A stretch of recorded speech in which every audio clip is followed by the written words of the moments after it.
It was in August 1986, when Vancouver was playing host to its expo guests, that the first showing of the East Weds West exhibition took place at the Asian Centre of the University of British Columbia. This ambitious project was made up of 18 giant canvases, 4 feet by 6 feet, and took 3 years to complete. Visitors from the far corners of the earth were lavish in their praise of the artistry and the strange hypnotic power of the imagery. Here were ethereal figures appearing like ghosts out of Japanese history, theater, religion, blending with Western landscape, forms, and techniques in floating, dreamlike harmonies. The visitors' wonder grew as they learned the unusual story of its birth. Astonishing to believe that the artist, William Allister, had been a prisoner of war in Japan and survived nearly 4 years of brutality, hunger, illness, humiliation that left him with a residue of anger and bitterness for years to come.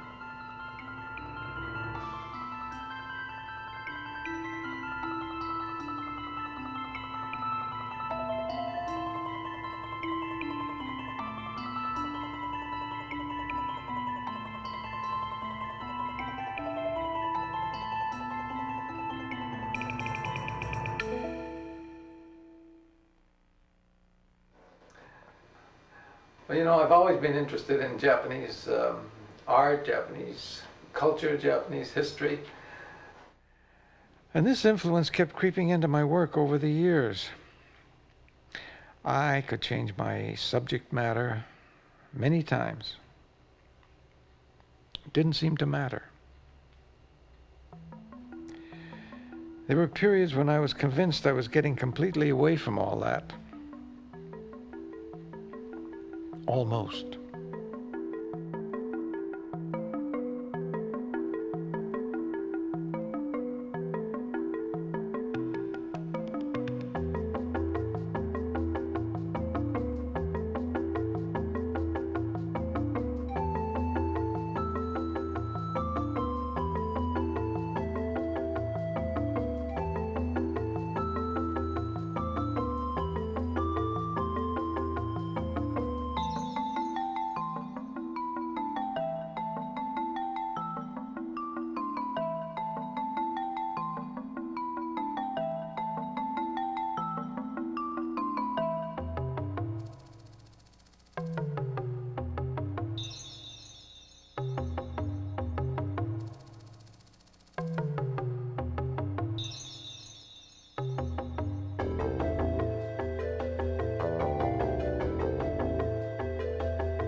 And yet, I always knew that there was the other side, the darker side.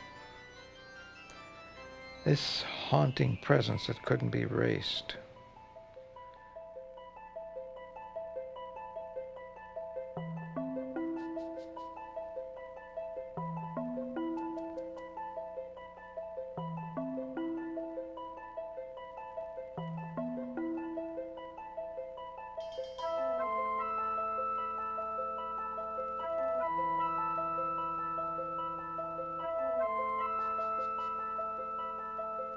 And finally, 39 years later, I decided to return with my wife to the shipyards of Kawasaki, my old stomping grounds,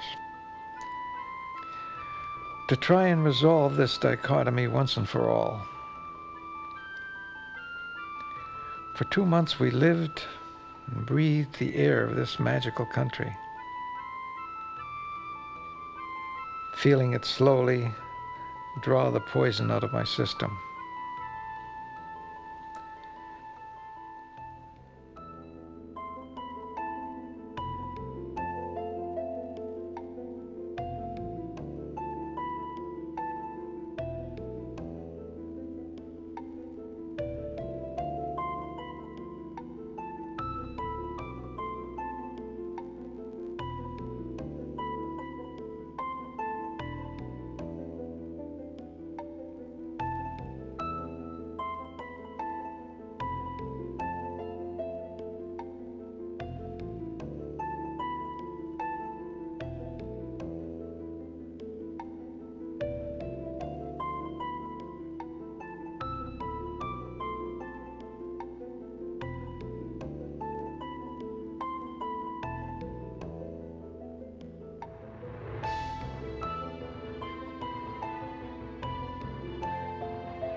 And then at last, as I sat in the palace grounds of Kyoto, I sought a meaningful way of symbolizing my experience through my art.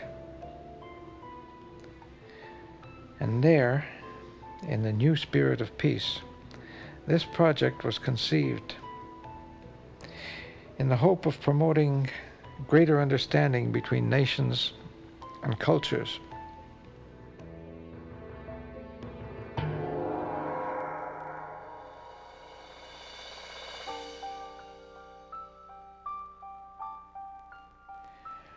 I could envision dream images of West Coast landscape, autumn leaves merging with an ancient lantern, its stone surface crusted with moss.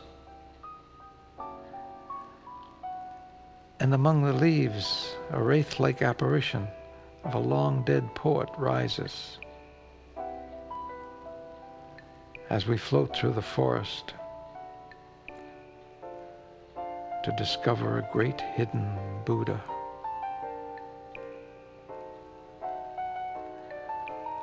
Its surface encrusted with the beloved sabi, the artistry of time.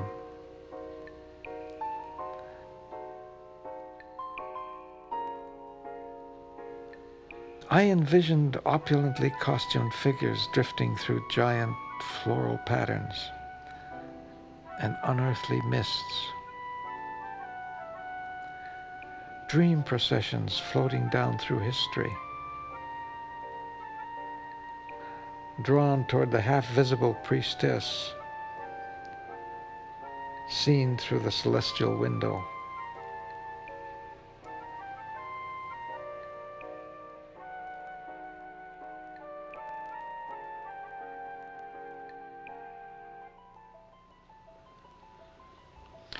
I pictured untrodden western forests, asleep in the silence of its snows, drifting into the enchantment of golden temples.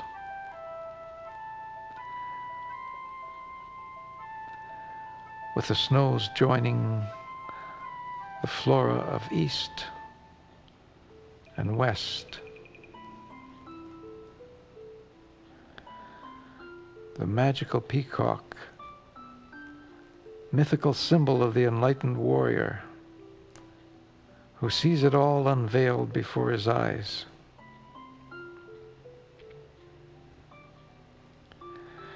I saw cherry blossoms drifting through space, worshipped by the powerful samurai, because their life is pure and brief.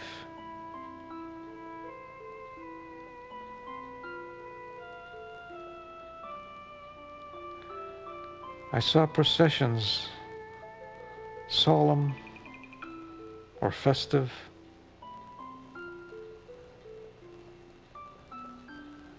passing into the unknown. Things that pass swiftly and last forever.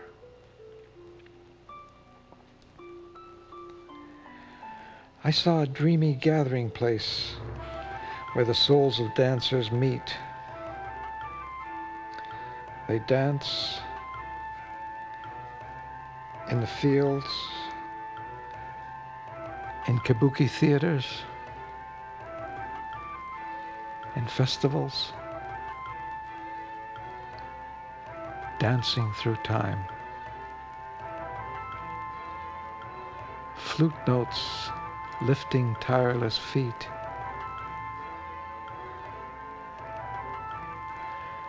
I saw faded ghosts, masked and haunting, rising out of ancient glories. Dreams of kabuki theater, born in the age of opulence. The No Theater, dead and alive, its muted splendor facing down oblivion.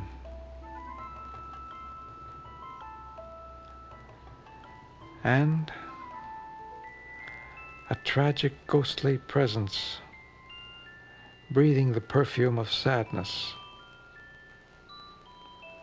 memories of vanished joys and beauty's death in the wintry face of the present.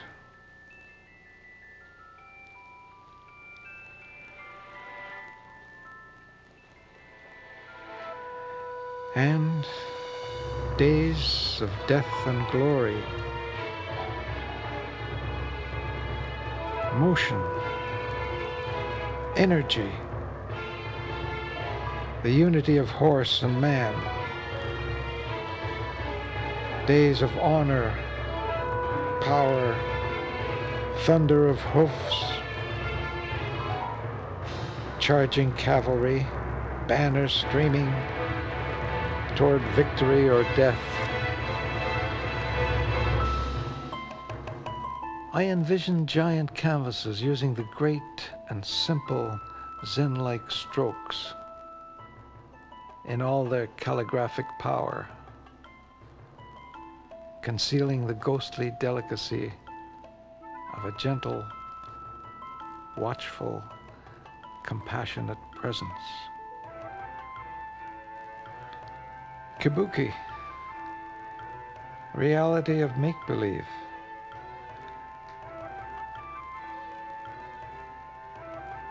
The mind-made world of color, light, and gold, banishing the drabness of the outer world.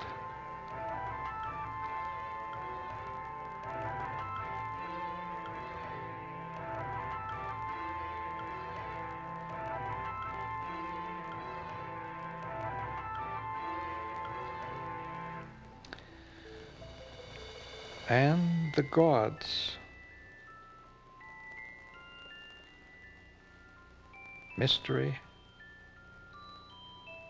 wisdom, gently offering prayer, detachment from the turmoil of the spirit, peace.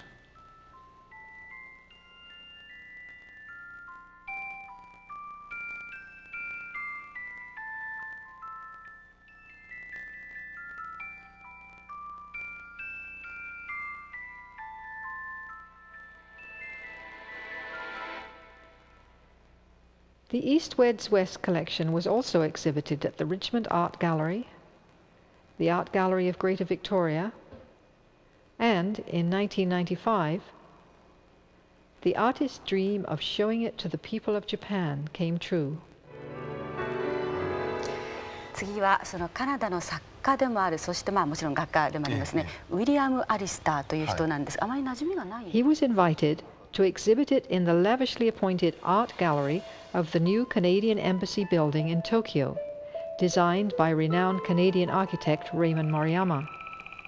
This was held in conjunction with the opening of an hour-long documentary film, Art of Compassion, inspired by the East Weds West collection and shot in Japan and Canada during the previous year. The grand design of this collection was, to the artist's mind, the high point of his career. It may be summed up in his own words. This, then, was the call, the meaning of it all. It was, in a way, a symbol of forgiveness, a sort of heavenly gift of the Shinto gods, duly accepted, with a grateful and deeply reverent bow.